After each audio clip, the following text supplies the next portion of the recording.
11 तारीख को दिल्ली में हमने ऐलान कर दिया है कि हम केंद्र की सरकार को घुटने टिकवा के रहेंगे 11 तारीख को। अब कोई बातचीत नहीं होगी, अब संघर्ष होगा, अब संघर्ष होगा। अब कोई रास्ता बचा नहीं, अब नहीं बचा रास्ता। मैंने एक दिन पहले भी कहा था और आज भी कह रहा हूं, सड़कें जाम हो जाएंगी, देश रुक जाएगा, सरकारें त्राई मांगेंगी, सरकारें नाक रगड़ेंगी। अगर हमने सड़कों पर उतरने का फैसला कर लिया, मेरी बात को सरकार याद रखो। खुद तो प्राइवेट हॉस्पिटल में जाते हैं और हमसे कहते हैं कि हमने सरकारी अस्पताल अच्छे बनवा दिए हैं। अगर इतने अच्छे बनवाए हैं तो पहले अपना इलाज कराओ, फिर गरीबों को उसमें धक्का दो, तब मैं मानूंगा कि आपने हमारे लिए अच्छा बनाया। एक बार और मैदान आपका इंतजार कर रहा है,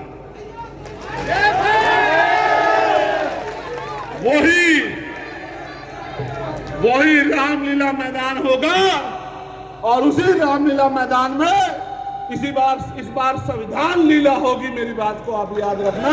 ये जो बड़े बड़े प्राइवेट सेक्टर के स्कूल बना के खड़े कर दिए, गरीब लोग इसके सामने से तो गुजर सकते हैं, लेकिन खुद को और अपने बच्चों को इन स्कूलों में अंदर नहीं पहुंचा सकते। सब लोगों की निगाह अगर किसी की तरफ है तो वो नीले पट्टे वालों की तरफ। अगर आज पूरा देश किसी की तरफ देख रहा है तो नीले पट्टे वालों की तरफ देख रहा है कि ये नीले पट्टे वाले अब क्या करेंगे।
के बीच में इमारती के टीम आजाद समाज पार्टी काशीराम के राज्य अध्यक्ष और नगीना से लोकप्रिय सांसद एडवोकेट भाई चंद्रशेखर आजाद जी आज के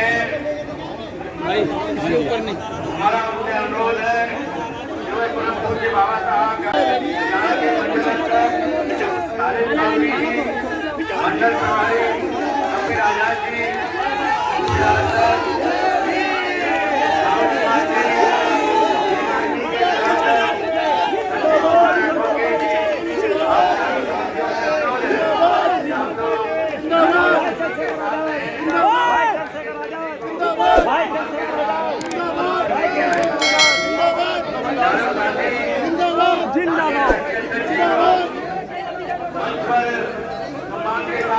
चंद्रशेखर भैया जिंदाबाद।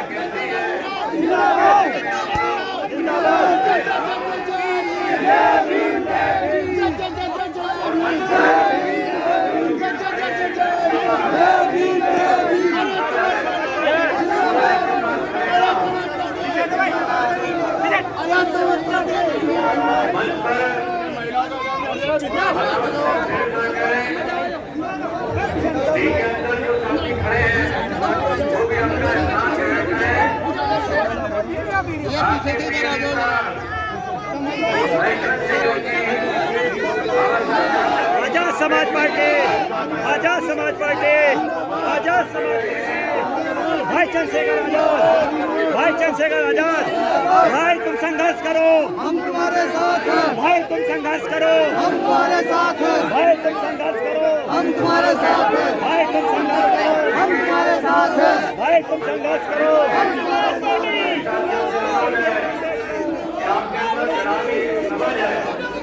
मंच के सामने, लोगों के सामने खड़ा हुआ है।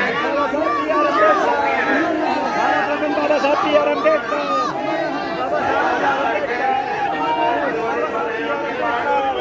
बड़ी जोर से होनी चाहिए।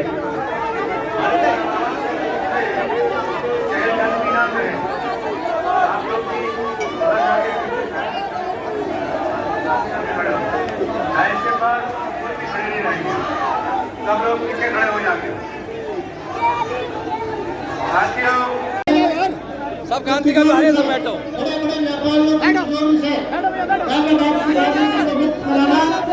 और आम आवाम के हक में इस राजनीति को फेंकना। यह गाजियाबाद में सब जानते हैं किस तरह से सामने जो नगर निगम है यह आपस में लूट को लेकर नीति बदला। एमएलए कह रहे कि मेयर का पति फाइन ले जाते और ठेकेदारों से वसूली करते। उन्होंने बैन कर दिया कि मेयर का पति नगर निगम के कार्यालय में नहीं आएगा। मैं अनुरोध कर रहा हूं हम सब के प्रिय नेता आदरणीय भाई एडवोकेट चंद्रशेखर जी से कि वो आए और अपने विचार हम सब के सामने रखें।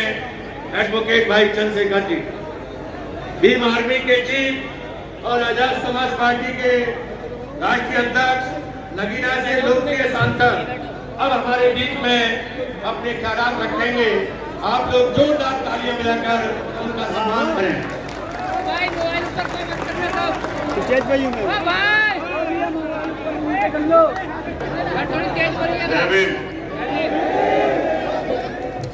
अगर आप लोग खड़े रहोगे तो पीछे वालों को दिखाई नहीं देगा। तो अगर मुझसे प्यार करते तो अपनी जगह पे बैठ जाओ, कपड़ों की चिंता मत करो, बैठ जाओ। फिर चिंता मत करो कि कपड़े खराब हो जाएंगे, उसकी टेंशन में बैठ जाओ अपनी जगह पे, तभी फिर बात शुरू करेंगे। इतनी बड़ी संख्या में आप लोग उपस्थित हुए हैं।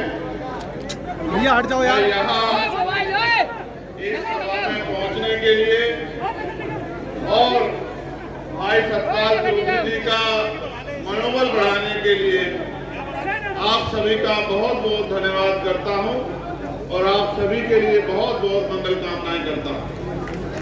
साथ साथ अपनी बात को शुरू करने से पहले मैं बहुजन समाज में जन्मे सभी संतों, गुरुओं और महान पुरुषों को नमन करता हूं। महामानव तथागत बुद्ध से लेके संत शिरोमणि सदगुरु रविदास जी महाराज, गुरु नानक देव, भगवान वाल्मीकि महाराज, गुरु घासीदास, संत कबीर, नारायण गुरु और तमाम संतों को, चाहे स्वामी अच्युतानंद हो या और कोई संत हो, उन सबको भी मैं नमन करता हूं।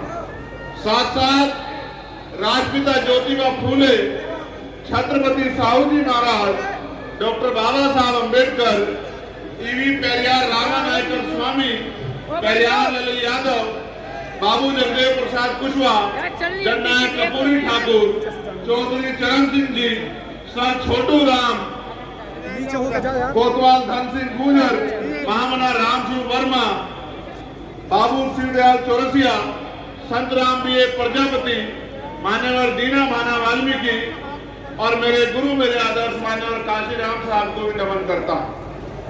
सम्मानित साथियों, जिन लोगों ने बहुजन समाज पार्टी, कांग्रेस पार्टी और अन्य पार्टियों को छोड़ के आज आजाद समाज पार्टी में जो है आस्था और विश्वास प्रकट किया, मैं इनका भी धन्यवाद करता हूं। साथ साथ रघुनंदन पाल जी अखिल भारतीय पाल महासभा के प्रदेश सचिव हैं, वो बहुजन समाज पार्टी छोड़ के, और मुझे आपको बताने में बड़ी खुशी हो रही है कि अमर सिंह जी, पूर्व विधायक सिकंदराव, जो उस क्षेत्र के बहुत सम्मानित नेता हैं, अपने दम पे राजनीति करते हैं, उन्होंने भी आज आजाद समाज पार्टी का दामन थामा है। मैं उनका भी बहुत स्वागत और अभिनंदन करता हूं।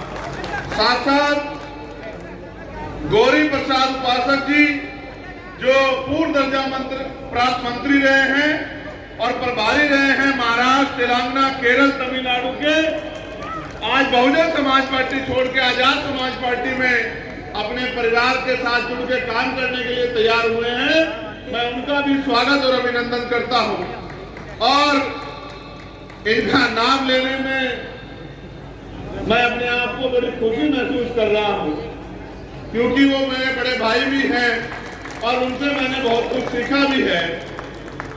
भाई साहब अहमद तोमर जी जो पूर्व विधायक रहे हैं और कई स्टेटों के प्रभारी रहे हैं, आज पुणे अपने परिवार में फिर से जो है इस कारवा को आगे बढ़ाने के लिए इस जिम्मेदारी को संभालने का काम कर रहे हैं। मैं उनका भी स्वागत और अभिनंदन करता हूं।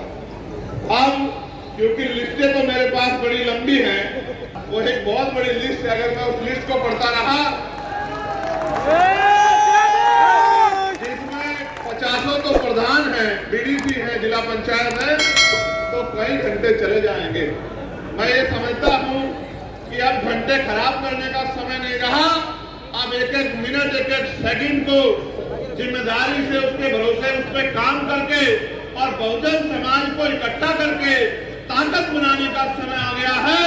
अब बातों में समय खराब नहीं करना है, अब हमें किसी के भरोसे नहीं रहना है, अब हमें अपनी लड़ाई स्वयं लड़नी है। इसलिए हम एक एक मिनट को बचाने का काम करेंगे। सम्मानित राष्ट्रीय कोर कमेटी के बहुत सारे मेंबर यहाँ मौजूद हैं, चौधरी निजाम साहब, अमित कसाना जी, कपिल आजाद जी, तालिब चौधरी जी, हमारे जिलाध्यक्ष मनोज जी, संजीव कुमार जी, अमर सिंह यादव जी, नरेश जाटव जी, जोनी जाटव जी, और एक बहुत बड़ी लिस्ट है। मैं इनका दिल से धन्यवाद करता हूं जिन्होंने ये आंदोलन को आगे बढ़ाने में, राहुल जी और तमाम लोगों ने मेहनत की। अब हम काम की बात करते हैं। करनी चाहिए नहीं करनी चाहिए काम की बात बताओ? करनी चाहिए नहीं करनी चाहिए? तो गाजियाबाद के मेरे साथियों सुनो, ये गाजियाबाद हमारी राजधानी है। राजधानी ये गाजियाबाद मेरा दूसरा घर है। मैंने बहुत कठिनाइयों का समय यहाँ गुजारा है।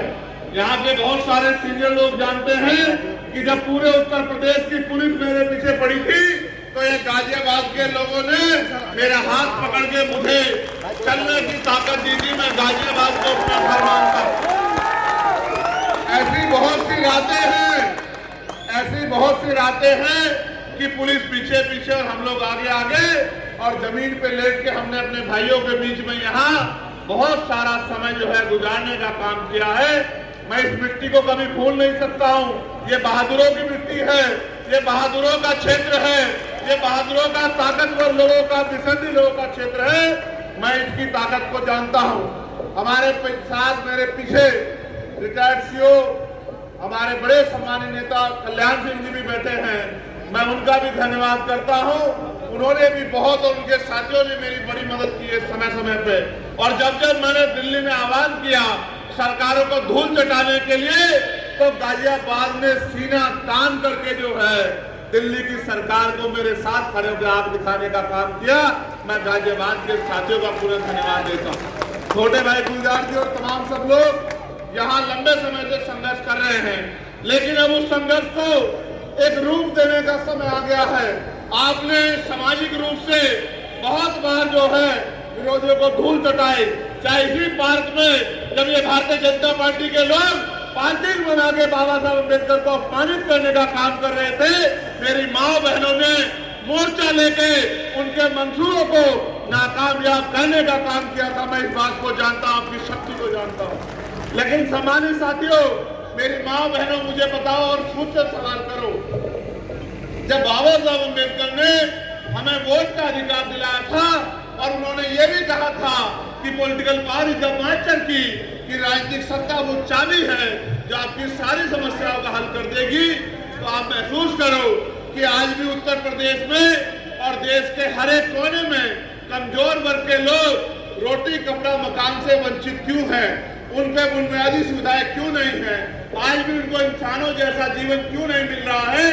जब हम इस बात को देखेंगे तो हमें ये एहसास होगा कि हमने अपने महापुरुषों की बातों को कानों से तो सुना है, लेकिन उस पर जिम्मेदारी से अमल नहीं किया है। जिस दिन हम जिम्मेदारी से अमल करेंगे और अपनी पूरी ईमानदारी से, जिस तरह से हम 8 घंटे अपना पेट पालने के लिए मेहनत रोजगार करते हैं, मजदूरी करते हैं, नौकरी करते हैं और 8 घंटे 10 घंटे की मेहनत में कुछ पैसे कमा के अपने बच्चों का पेट पालने का काम करते हैं, अगर 2 घंटे भी हम लोग मिशन का काम करें, अपनी पार्टी का काम करें और बहुजन समाज में भाईचारा पैदा करने का काम करें, तो वो दिन दूर नहीं कि राजनीतिक शक्ति आपके हाथ में होगी।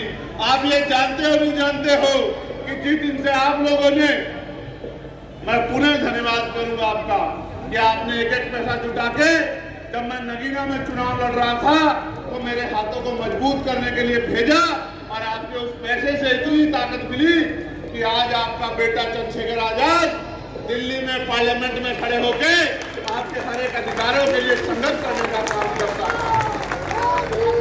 आपने मुझे पार्लियामेंट में बोलते देखा होगा, कितने लोगों ने देखा, जरा हाथ मारे बताओ, दिल से अपना दिल में हाथ रख के बताना, बताओ आपका अकेला चंद्रशेखर आजाद सैकड़ों पे भारी है या नहीं, बताओ। अब ये काम आपने केंद्र में तो कर दिया, दिल्ली में तो कर दिया, लेकिन उत्तर प्रदेश में ये काम अभी अधूरा है। जब तक उत्तर प्रदेश में मेरे जैसे लोग विधानसभा लखनऊ में जाके और सरकार की आंखों में आंखें डाल के आपके अधिकारों के लिए संघर्ष नहीं करेंगे, तो आपके अधिकारों पर जो डाका पड़ रहा है उस डाके को खत्म करने का काम नहीं करेंगे, आपके क्षेत्र की समस्याओं के लिए आवाज उठाने का काम नहीं करेंगे, तब तक मुझे नहीं लगता कि गाजियाबाद में कोई बदलाव हो सकता है। बाकी लोगों पे तो ये मौका 2027 में आएगा, लेकिन आप तो बड़े किस्मत वाले हो, आप तो बड़े खुशहाल हो, आपके हिस्से में तो 1 साल बाद ही, इसी साल आपके चुनाव के 1 साल बाद और इसी साल 2024 में आपके सामने तो पुनः वो मौका आ गया है कि आप अपनी पिछली भूल को सुधार करके और अपनी आवाज को उठाने वाला चंद्रशेखर आजाद जैसा एक सिपाही लखनऊ में आप लोग भेज सकते हो, अगर आप मानसिक और शारीरिक रूप से तैयार हो जाओ। और मैं आपको विश्वास दिला कहता हूँ, पार्टी ने जिस व्यक्ति को जहाँ जिम्मेदारी दी है कि वो आपकी आवाज को उठाने का काम करेगा, मैं उसके संघर्ष को जानता हूँ, मैंने उसके संघर्ष को देखा है। कई बार दिल्ली का पानी बंद करके अपने आंदोलन को, किसानों के आंदोलन को कामयाब कराने का काम उन्होंने किया। और अभी अभी जो शिक्षा माफियाओं के खिलाफ आंदोलन चल रहे हैं, मजदूरों के, किसानों के, नौजवानों के, बेरोजगारी के खिलाफ जो आंदोलन चल रहे हैं, उस आंदोलन में भी भाई सतपाल चौधरी कंधे से कंधा मिला के आपकी आवाज को उठाने का काम कर रहे हैं, बिना किसी पद पे होते आपकी आवाज बनने का काम कर रहे हैं। सोचिए, तो क्या गाजियाबाद में आपके हितों की रक्षा होगी या नहीं होगी, बताओ? क्या गाजियाबाद में आपके अधिकारों पर कोई डाका डाल पाएगा? सरकार के सारे विधायक सांसद एक तरफ और आपका अकेला सतपाल चौधरी एक तरफ। याद रखना मेरी बात, सरकार के गुंडों के अगर कुंडे ना बंद कर दिए तब आप मेरे मुझसे सवाल करना कि भाई आपने जो कहा था वो गलत साबित हुआ।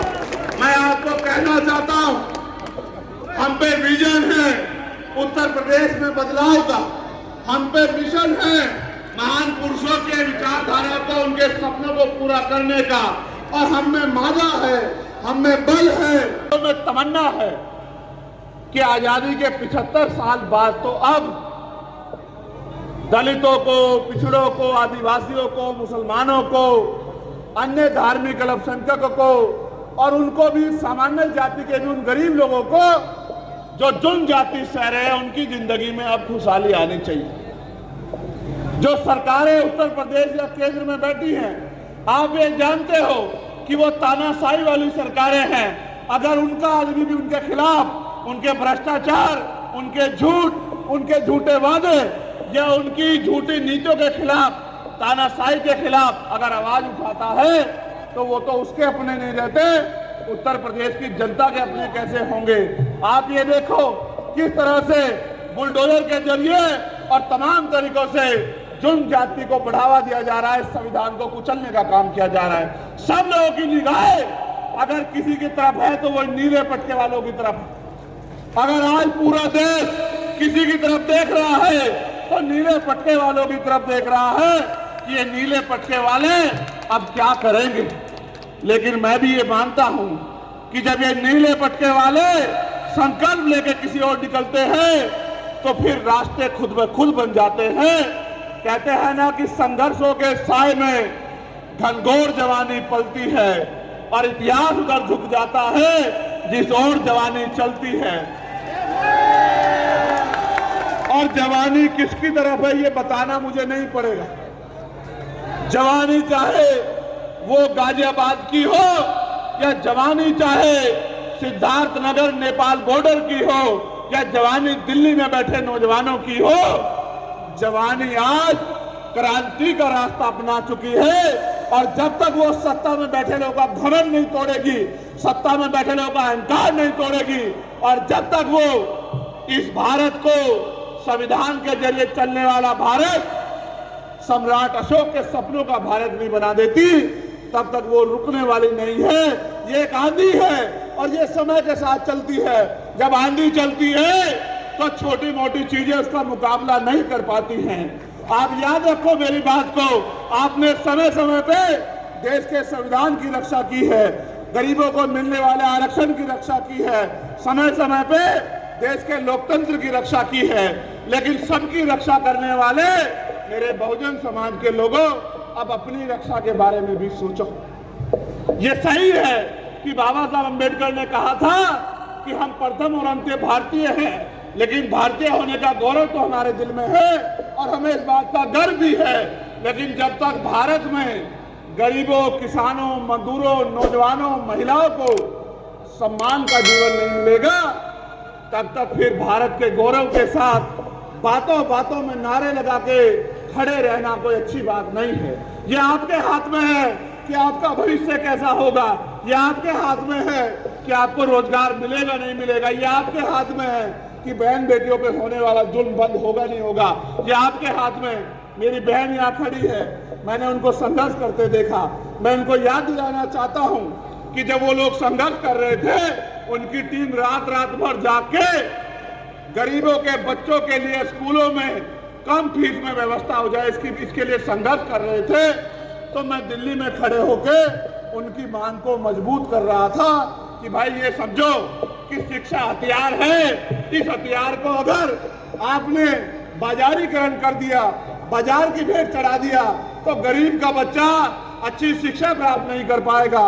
और जब गरीब का बच्चा अच्छी शिक्षा प्राप्त नहीं कर पाएगा तो 200-400 रुपए की मजदूरी करके या 5-7-8 हजार रुपए की नौकरी करके वो अपने घरों की हालात नहीं बदल सकता है।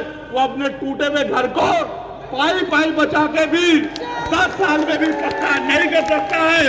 वो कभी अपनी माँ को हवाई जहाज का सफर नहीं करा सकता है, वो कभी अपनी बहन को एसी वाली ट्रेन में नहीं घुमा सकता है। प्रधानमंत्री तो दिल्ली में बैठ के नारे देते हैं कि चप्पल वाला हवाई जहाज का सफर करेगा। मैं आपको सच बताता हूं कि चप्पल वाले को 2 टाइम अच्छी रोटी भी मिल जाए सम्मान की, ये भी अब उत्तर प्रदेश में और देश में मुश्किल हो चुका है।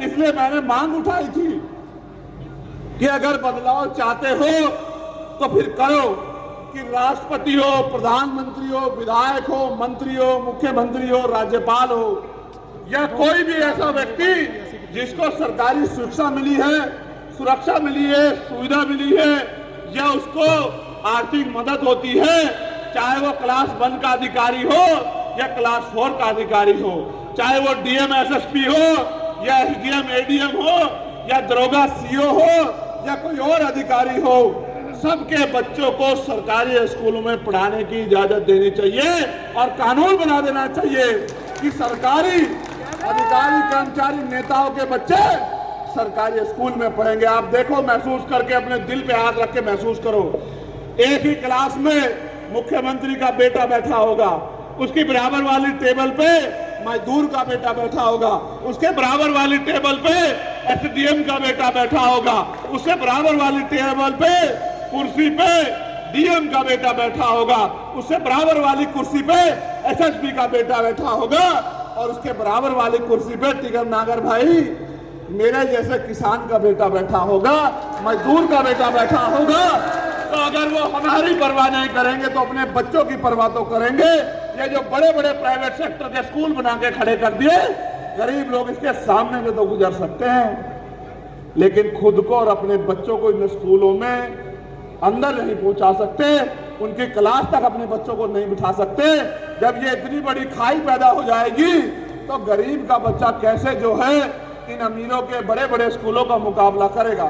साथ साथ मैंने ये मांग भी की है कि जितने भी सरकारी कर्मचारी, अधिकारी, नेता, अभिनेता हैं, चाहे वो राष्ट्रपति से लेके और गांव का प्रधान क्यों ना हो, उनके बच्चों का और बीमार होने पे उनका इलाज सरकारी अस्पताल में होना चाहिए। सही बात है।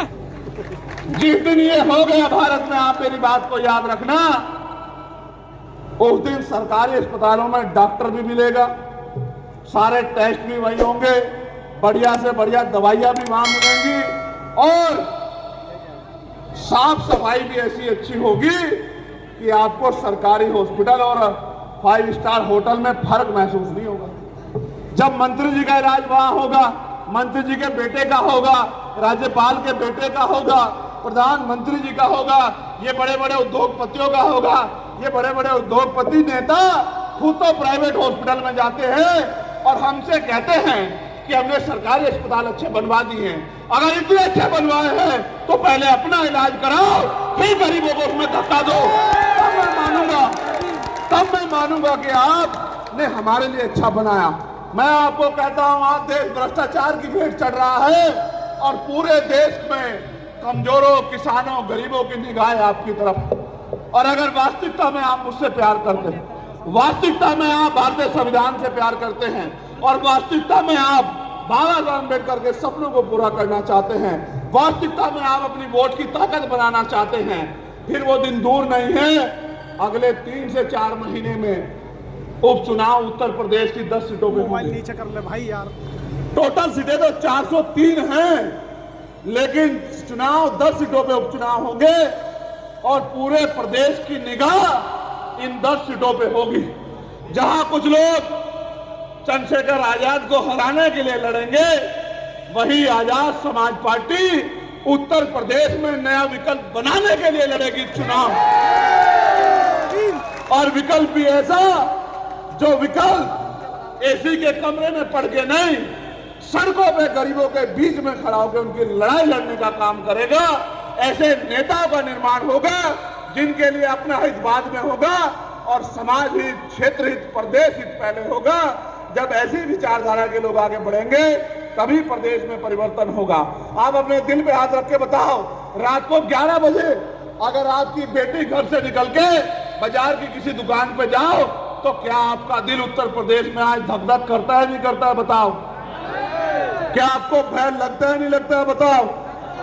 तो सब कुछ होते हुए भी अगर बहन बेटियां उत्तर प्रदेश में सुरक्षित नहीं है तो मैं मुख्यमंत्री जी से कहना चाहता हूं कि आपको कोई अधिकार नहीं है कुर्सी पे बैठने का। अगर आप में जरा सी भी नैतिकता हो तो आपको कुर्सी छोड़ देनी चाहिए, क्योंकि उत्तर प्रदेश की बेटियों को सुरक्षा देने में, सुरक्षित रखने में कामयाब नहीं हो पाए। आपको कोई अधिकार नहीं है कुर्सी पे बैठने का। सिर्फ बड़ी बड़ी बातें, वादे करने से काम नहीं चलेगा। जब राजनीतिक शक्ति दूसरे लोगों के पास होगी, जैसे आज भारतीय जनता पार्टी के पास है, तो आपके हाथ ऐसे फैले हुए हैं, और जब राजनीतिक शक्ति आपके पास होगी तो आपका हाथ देने वाला हाथ होगा। आज मेरा पूरा परिवार इस मंच पर एकजुट हुआ है। मेरे दिलों में बड़ी खुशी पैदा हुई है। मुझे ऐसा लगता है कि जो भार मेरे ऊपर है वो भार थोड़ा कम हो जाएगा, क्योंकि मैं इनकी शक्ति को जानता हूं। मैंने इनको संघर्ष करते देखा है, मैंने इनसे बहुत कुछ सीखा है। मेरा दिल ये कहता है कि आज और इसी समय से उत्तर प्रदेश में परिवर्तन का एक चक्र जो है शुरू हो चुका है। और आप देखना कि जब 10 विधानसभा उपचुनाव का रिजल्ट आएगा तो जिस तरह से आपका प्रतिनिधित्व दिल्ली में है, लखनऊ में भी आपका प्रतिनिधित्व होगा। आपकी बात को कहने वाला और ये नीला पट्टा पहन के बहादुर योद्धा की तरह, शेर की तरह दहाड़ने वाला आपका सिपाही विधानसभा में होगा, ऐसा मेरा विश्वास है। मगर ये तभी संभव हो सकता है जब गाजियाबाद के लोग मन मना लें और गाजियाबाद के लोग अपनी जिम्मेदारी को उठा लें और आज से ही वो संकल्प ले लें कि हमें रोज 1 घंटा लोगों को आजाद समाज पार्टी से जोड़ के, उनकी विचारधारा, उनके विजन से जोड़ के और गाजियाबाद से नई शुरुआत करनी। क्योंकि बाहर के लोग मेहनत कर लेंगे अलग बात है, लेकिन जब तक गाजियाबाद का मेरा परिवार, नरेश भाई, विजय भाई, संजीव भाई, बिरजू भाई, तमाम लोग जो हैं, ये मेरे पुराने साथी, जब तक कमर नहीं कसेंगे तब तक लड़ाई आगे नहीं बढ़ेगी। सतपाल जी को मैं देखता हूं, वो सुबह सुबह पार्क में जाते हैं। सतपाल जी को मैं देखता हूं, वो हर आंदोलन में जाते हैं। अगर आप सब लोग सतपाल जी बन जाओ, सीओ साहब पीछे बैठे, अगर आप सब लोग सतपाल जी बन जाओ तो वो दिन दूर नहीं कि ये लड़ाई हम लोग बड़ी आसानी से जीत जाएंगे। जहां तमाम लोग पैसे वाले लोगों को, ताकतवर लोगों को मुकाबला करने के लिए मैदान में उतारेंगे, वहां आपका ये किसान का बेटा यहाँ के कमजोरों, किसानों, मजलूमों, मजदूरों, मजबूरों, महिलाओं, बेटियों, संघर्षशील लोगों की आवाज बनके इस लड़ाई को मंजिल तक पहुंचाने का काम करेगा। और मैं आपसे एक और चीज मांगना चाहता हूं, ये बात तो मैं सतपाल जी के ध्यान में भी और चित्तौड़ साहब के ध्यान में भी लाना चाहता हूं और अपने सम्मानित नेताओं के ध्यान में भी, जिन्होंने पश्चिम की बागडोर संभाल रखी है। 11 तारीख को दिल्ली में हमने ऐलान कर दिया है कि हम केंद्र की सरकार को घुटने टिकवा के रहेंगे। 11 तारीख को अब कोई बातचीत नहीं होगी, अब संघर्ष होगा, अब संघर्ष होगा। अब कोई रास्ता बचा नहीं, अब नहीं बचा रास्ता। ये सरकार अगर हमारे अधिकारों को निगलने का काम करेगी तो हम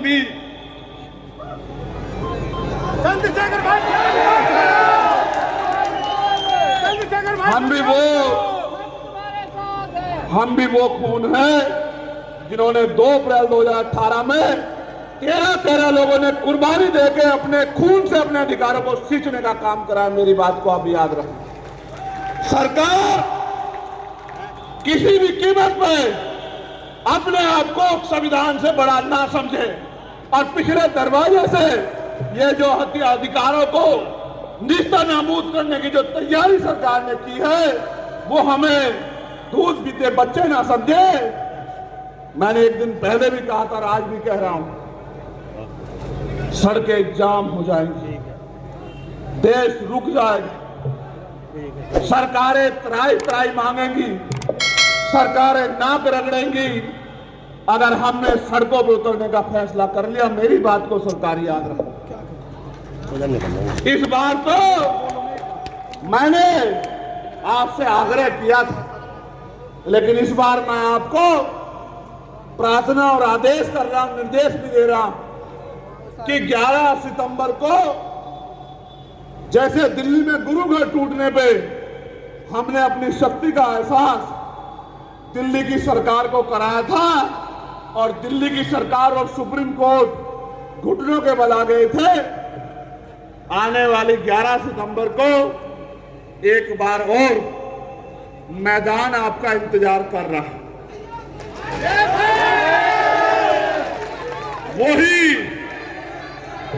वही रामलीला मैदान होगा और उसी रामलीला मैदान में इस बार संविधान लीला होगी। मेरी बात को आप याद रखना। इसलिए मैं आपसे 2 प्रार्थनाएं कर रहा हूं कि आज से आप सतपाल जी का इंतजार मत करना कि सतपाल जी आपकी बस्ती में आएंगे, सतपाल जी आपको चलने के लिए कहेंगे। आज से आप लोग, सब लोग खुद को सतपाल जी मान के अपनी अपनी बूथ सेक्टर की जिम्मेदारी को उठाना। साथ साथ 10 तारीख की रात से ही और अभी से ही मन पक्का करके अपनी डायरी में लिख लो कि एक दिन हमें अपने अधिकारों को बचाने के लिए दिल्ली चलना है।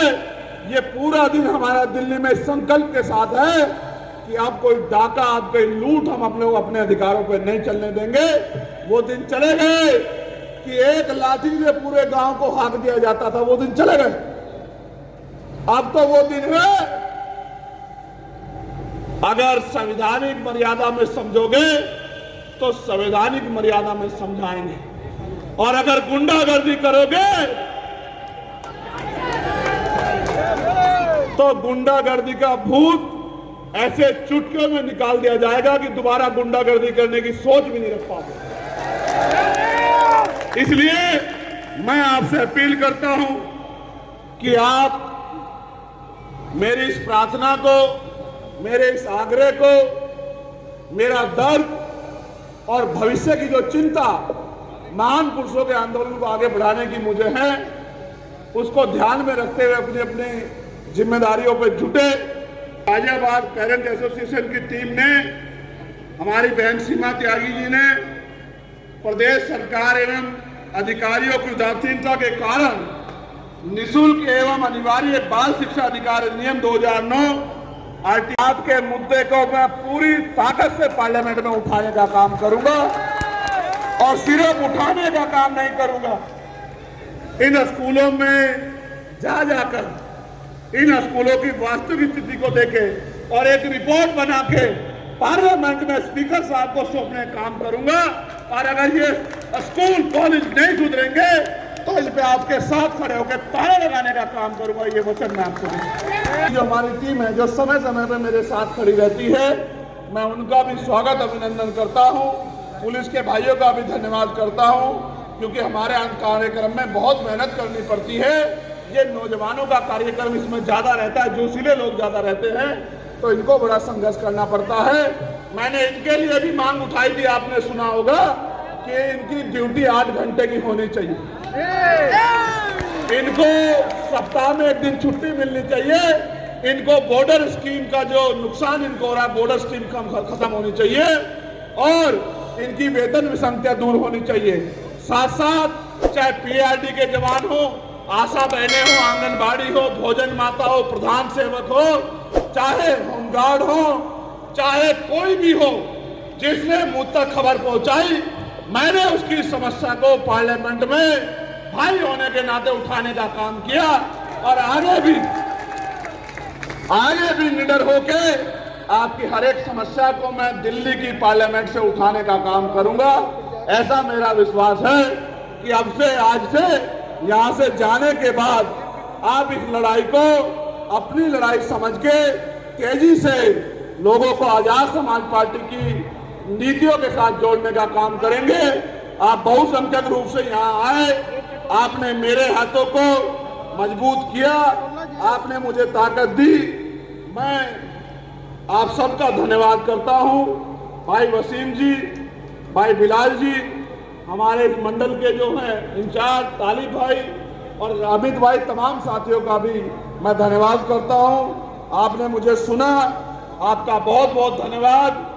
जय भीम, जय भारत, जय संविधान, जय मंडल, जय जोहार, जय लोकतंत्र, जय विज्ञान, जय जवान, जय किसान। भारत की महान जनता और आज गाजियाबाद की महान जनता का भी बहुत बहुत धन्यवाद। जिंदाबाद।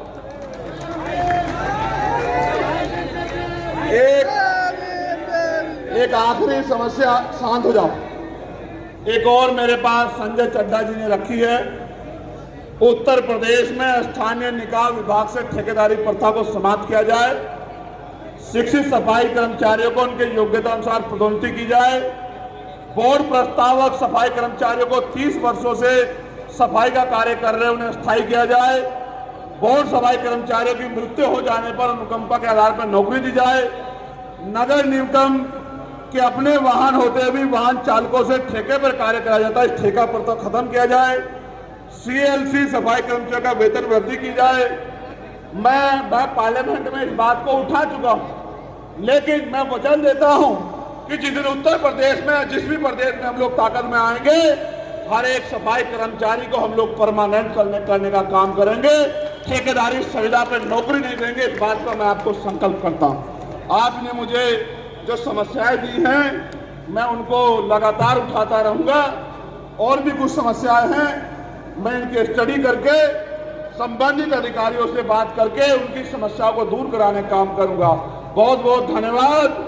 जय भीम, जय भारत।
घर तक पहुंचाना है सत्यपाल चौधरी जिताना है, सत्यपाल चौधरी जिताना है।